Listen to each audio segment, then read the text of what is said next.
Hello बच्चों, good morning.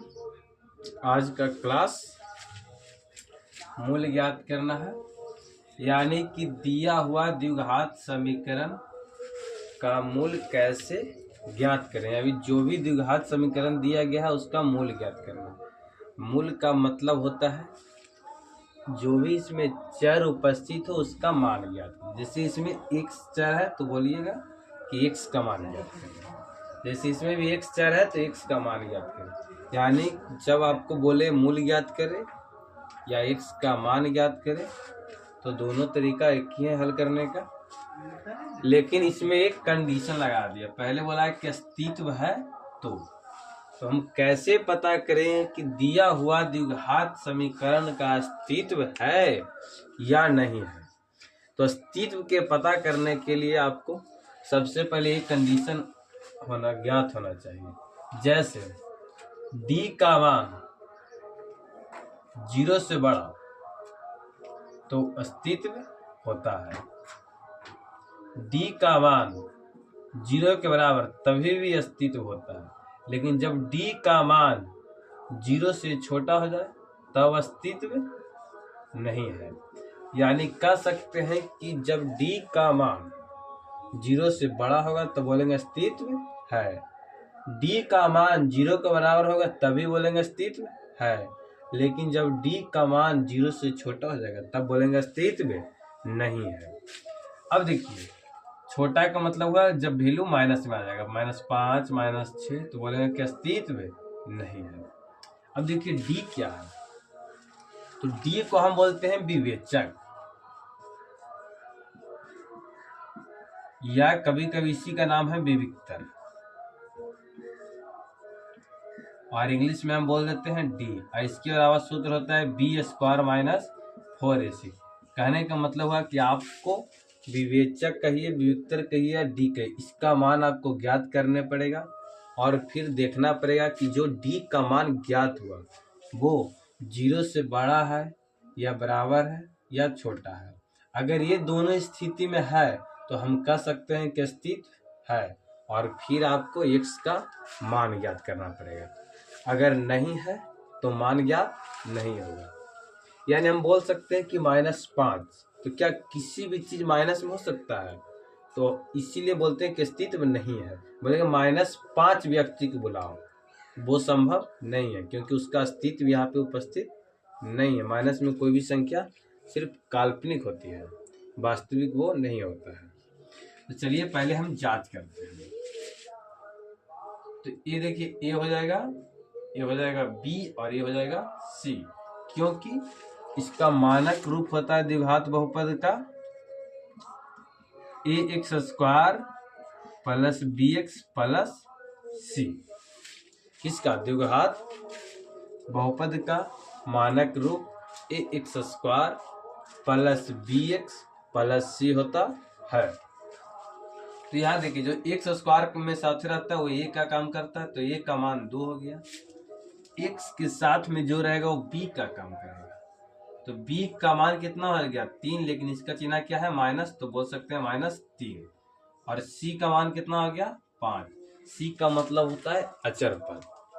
ये 2 था जो x² की संख्या बता रहा था, ये जो 3 थे x की संख्या बता रहा था, और ये है जो अचर पद है। तो चलिए हम d का मान ज्ञात कर लेते हैं। तो सूत्र होता है b² - 4ac। b कितना है? -3, उसको कर देंगे स्क्वायर, -4, a का मान देंगे तो कितना है? 2 गुना c का मान देंगे 5। चलिए 3 का स्क्वायर करेंगे 9। और जब भी कोई संख्या का वर्ग होता है तो उसका चिन्ह हमेशा प्लस हो जाता है। वो क्यों होता है? क्योंकि माइनस और माइनस आपस में गुना करके क्या बना लेते हैं? प्लस। प्लस प्लस भी आपस में गुना करके प्लस बना लेते हैं। तो इसीलिए किसी भी संख्या को वर्ग कीजिएगा तो उसका चिन्ह हमेशा क्या हो जाता है? प्लस। बाकी इधर गुना कर लीजिए, 5 में 2 से करेंगे तो 10, 10 में 4 से तो 40, चिन्ह क्या हो जाएगा? माइनस। घटाइएगा तो कितना आ जाएगा? -31। अब देखिए 31 जो आया वो माइनस में आया है, और हम कह सकते हैं कि -31 है जो 0 से क्या है? छोटा है। तो जब भी d का मान 0 से छोटा होता है तो अस्तित्व नहीं होता है। तो हम बोल सकते हैं कि अस्तित्व नहीं है। इस स्थिति में आपको x का मान ज्ञात करना नहीं है। चलिए अब इसी प्रकार इसे भी जांच कर लेते हैं। तो यहाँ देखिए a का मान कितना मिल जाएगा 3, b का मान कितना हो जाएगा -4√3 और c का मान कितना हो जाएगा 4। d ज्ञात कर लेते हैं, b² -4ac। b कितना है 3 के स्क्वायर कर देंगे -4 गुना a कितना है 3 गुना c कितना है 4। सॉरी b का मान कितना था -4√3 -4√3, इसका स्क्वायर कर देंगे। चलिए अब देखिए यहाँ पे दो संख्या का स्क्वायर होगा। सबसे पहले 4 है तो 4 का स्क्वायर कीजिएगा तो कितना हो जाएगा 16 और √3 का स्क्वायर कर दीजिएगा तो कितना हो जाएगा 3। वो कैसे √3 का स्क्वायर 3 होता है वो बताते हैं। √3 का स्क्वायर का मतलब है √3 गुना √3 और √3 में √3 से गुना कीजिएगा तो रूट अंडर कितना आ जाएगा 9 और 9 को वर्गमूल निकालेगा तो कितना हो जाएगा 3। हम बोल सकते हैं कि √3 का स्क्वायर कितना हो जाएगा 3। इसी प्रकार √4 का स्क्वायर बोले तो 4, √5 का स्क्वायर बोले तो 5। अब देखिए 16 में 3 से गुना करेंगे तो 16 48 और माइनस का स्क्वायर हमेशा क्या हो जाएगा प्लस। अब देखिए माइनस है तो माइनस, अब इधर गुना कर देंगे 4 में 4 से 16, 16 48 तो घटाएंगे तो कितना आ गया 0। अब देखिए यहाँ d का मान है जो किसके बराबर है 0 के बराबर है, तो कह सकते हैं कि अस्तित्व है, अस्तित्व है। अब कहता है कि अगर अस्तित्व है तो आप उसे ज्ञात कीजिए, यानी आपको यहाँ पे x का मान ज्ञात करना पड़ेगा। तो x बराबर सूत्र होता है -b plus minus root under d, बड़ा D लिखिएगा तो कोई दिक्कत नहीं, बड़ा D बटा 2a। अब देखिए माइनस अब b का मान इसमें कितना था -4√3, ये तो चिन्ह हो गया सूत्र का माइनस। अब b का जो मान है वो भी क्या में है माइनस में, तो -4√3, इसके बाद प्लस माइनस फिर रूट अंडर d और d का जो हम मान निकाले हैं तो कितना निकला है 0। d का मान कितना है 0, तो यहाँ 0 रख देंगे बटा 2 है तो 2 गुना a का मान देंगे, a का मान कितना है 3 तो यहाँ रख देंगे 3।